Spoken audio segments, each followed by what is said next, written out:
We just finished a record. It's probably being mixed and mastered as we speak.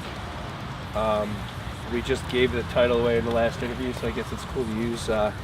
Name of the record is Absolute Hope, Absolute Hell, and we're expecting a release end of May, beginning of June. It's a little bit of everything. Yeah. It's a little different. But people who still love Fit will still love Fit for it. Yeah. But there's definitely more to it. I think it's important to realize that this band has never wanted to put out the same record. We did Process of Human Extermination, and from Process of Human Extermination to Hellbound, there was a huge change. It's a completely different record, and from Hellbound to Absolute Hope, Absolute Hell, it's also a big change. It's really important for bands not to recreate the same record, but to stick to what they're good at. And we've grown as a band. Joe is a really good singer. Shane's a great bass player. You know, we all like to play, so we wanted to create something that was fun for us, different, but still what Fit for an Autopsy does. So that's kind of how we ended up here. And, you know, it's important to like what you do. Oh yeah, still super heavy record. Definitely still a super heavy record. Yeah. A lot more talent, I feel, comes out from a lot more of the guys in the band now. It's really cool. Definitely super aggressive and very emotional in every aspect. Like either pissed off, angry, or like really upset. Sad. I love watching bands progress. Like my favorite bands, I watch like bands that wrote albums. So it was concept after concept, and they just grew as a band. I love watching bands do that, and that's what I think we're trying to do. Like we're not trying to just stick with one thing. We're just a heavy band. I don't think it needs to be like that. So it comes from all aspects of pretty much everybody in the band. We all do a little bit of writing with each, and everybody has those situations where they're super pissed off and super upset, and the only way to portray that to some people is to write it down. Whether you write it down in a book and it's just a bunch of words and it doesn't make any sense, to where you can form it to where it does make sense, where people can relate to it.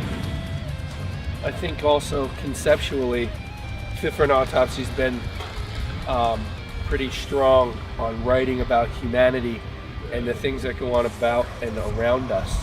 You know, like person to person things, and then corporation to people things, government to people things, you know, how we treat each other on a day-to-day, and the darkness that's inside everyone is way scarier than any horror movie that I've ever seen, any demon or dragon or crazy thing you can ever talk about. So like, you know, like Joe said, we all write lyrics, we all do things. I mean, Will Putney is absolutely the main songwriter in the band, and he's very good at what he does. He knows how to make us play better, and we know how to, you know, work with him. So it's a very interesting writing process for us, but lyrically, everybody has the opportunity to, you know, use, write, and work with the lyrics, and it makes it, I think, something that we can all feel attached to as a band. You know, like it's not just one guy writing the lyrics or one guy writing a bass part. It's, hey, what do you think of this? Or, hey, we need lyrics, write lyrics. And then I send it to Will, and he takes an excerpt out of what I write and puts it in a song with something Joe writes and something he writes. And now we're all a part of that song. So it's pretty cool and interesting process. It's hard because we don't always get to jam in the same room and do that whole thing, but it's definitely, as a musician, it's challenging, and it pushes you to get better. It's cool that we all kind of have the same outlook on life, though. We all hate bullshit. So like Will gets it. And he'll write certain things that I'm like, yeah, like I like see you on that. That's sick.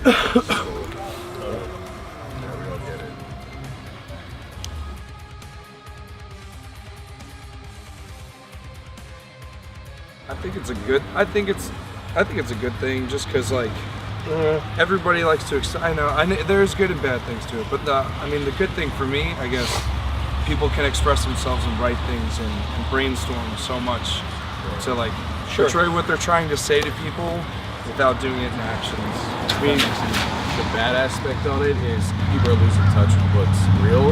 Yeah. So they start that way, and then they don't go back to recording or writing the real way. They stick to that, and then everybody's just thinking it's progressing.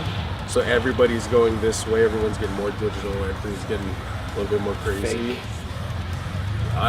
We still love real tone, real tubes, like real playing, like it's just raw. Yeah, I mean, Still a fan of it. there's such an interesting feeling when it comes down to music that's recorded at home because, like, I mean, But we all do it. yeah, we all do it, and we all do that thing. And like, you got a guy like Keith Merrow, who's a buddy of Fit, who like writes these incredible songs and makes it feel organic and spends so much time working on his stuff that it creates music. And then there's other guys that, you know, over edit and over push and fake so many things that it sets this new standard for the way that music is supposed to sound and feel. You can put numbers. People are writing breakdowns as in just putting random numbers together now. Yeah. And they're calling it like polyrhythmic or like gen, and I'm like, you didn't feel that out. Like you just compute like complete like computer. Yeah. But then you have a band like Meshuggah, Who actually feels it out. feel it and out. They're smart, and those guys Right. understand those numbers. Yeah. So It's a 50-50 in my book, you know. Yeah. It's some of it's good, some of it's bad, but in the live aspect of things, I get disgusted when I think about bands that, you know, we're out there every day trying to play, and if we're sick and we have a bad show, it's because we're really playing, and if we're on point and it's awesome, people are like, oh, what kind of clicks are you using, and how do you do it? And we're like, we don't do any of that stuff. And people are, you know, we have sound guys say, you guys are so tight, you sound like it's a click. And then there's some guy that's got his whole set on a computer, you know, and they're cheating it. And to us, like, it's way cooler to have the ability to look at each other on stage and be like, everybody get it that we're gonna play this part slower than because kids are going crazy and that's where it needs to be. Or, you know, let's bang this song and like slam into a fast part. You can't do that if you're on a computer. It's just the same stale set every night.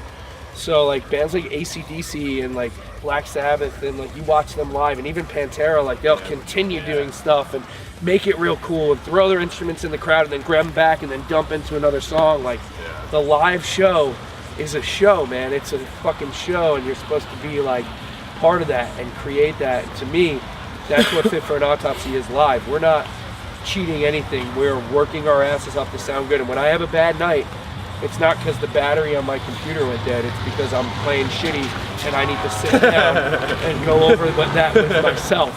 You know what I mean? Right. Yeah. It's a performance. And you know what? People pay for that.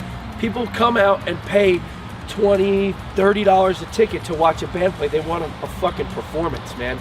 You know, they want that. I mean, I remember reading interviews with Meshuggah. Again, I'll mention them because they're one of my favorite bands that still plays for real and sounds like, you know, it's fake.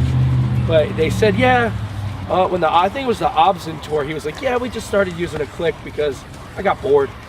You know what I mean? Like, come on, they've been playing without it for that long, and like, you know, they talk about that song Bleed, that riff, like they were saying how it took them months and months to get it tight enough for them to play it live. Like, that's the real shit, dude. Like, Meshuggah, if you see this interview, thank you, you know, because it just gives me hope that more bands will start doing what we try to do. You know, maybe we don't do it as well as Meshuggah, but we're trying to, you know?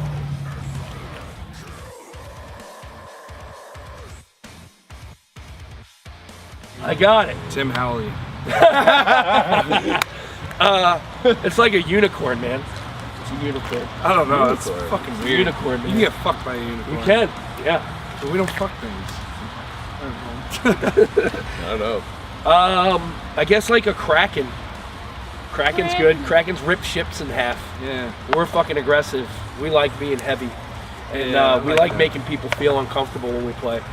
It's supposed to be scary. Like when we're on stage, one thing that we get a lot is that, Jesus, your band is huge and scary looking. Just fat. Yeah, we're a fat band and we like it. Fat, Like, angry dudes. We're angry. We're like a football team, you know? Like we get on stage, we want people to be taken back. And it's not because we're mean dudes or we want to look mean to people. It's because our music is aggressive. I play metal for a reason. Yeah, Like I'm angry. I get pissed off when I'm on stage. Yep. Because it does the same thing for me when I was a kid on the other side. Smashing people is the same reason why I'm up here playing it. So that's just how we come off. Like-minded I hope people. people get it. You know, every one of these dudes gets it. And that's what's awesome You about have the people band. who try to be mean on stage and do the weird cheeky thing. And You I'm can feel it when someone's being I'm like, fake mean. yeah. Like it's weird to me. Someone where you're trying to going act with that way. Yeah. Yeah, This asshole. Yeah. yeah.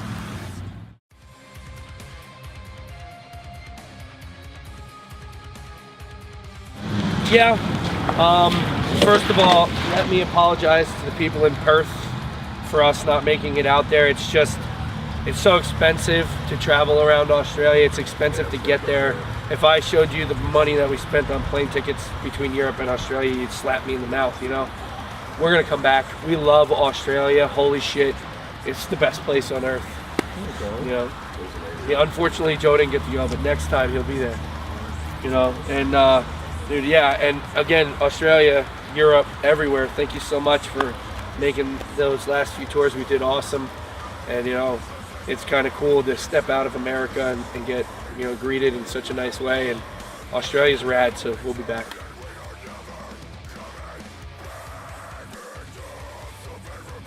I've already gotten it, pretty much. It'd be nice to pay my bills, but I got to hang out with guys that I like every day and play shows, and you know, I get this rush. It's hard.